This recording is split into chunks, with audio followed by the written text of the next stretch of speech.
Ja, Christine, es liegt ja da auch am Donauradlweg.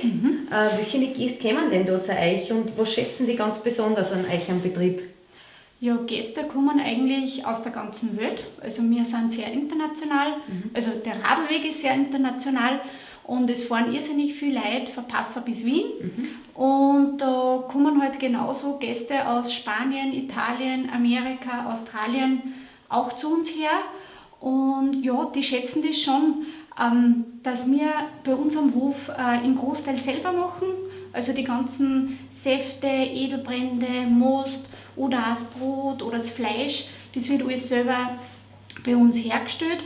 Und es ist schon spannend, zum Beispiel, wenn zum Beispiel heute die Oma Brot backen tut und die Radlfahrer kommen und stellen das Radl in die Garage rein, durch den Hof durch, dann riecht es schon so. Und dann fragen sie schon, was ist denn das?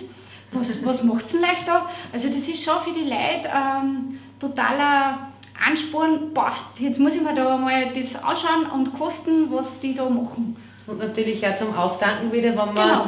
man schon einige Kilometer krallt, das kann man sich bei euch stärken in der Mostschenke. Und bei vielen ist es so, die Gäste aus der ganzen Welt, die können das gar nicht so glauben, dass man als Landwirt so viel selber alles erzeugen kann und das selber alles in eigentlich bester Qualität macht, weil viele kennen das nur mehr eher aus dem Supermarkt und bei uns kriegst du wirklich eigene Säfte, die was selber presst werden, wo man auch, wie wir es erst gerade gesehen haben, man kann zuschauen dabei, wenn es gerade passt oder beim Brotbacken oder bei der Verarbeitung und das ist für die eigentlich völliges Neuland. Na sicher, dass man weiß, von wo das herkommt. Ja.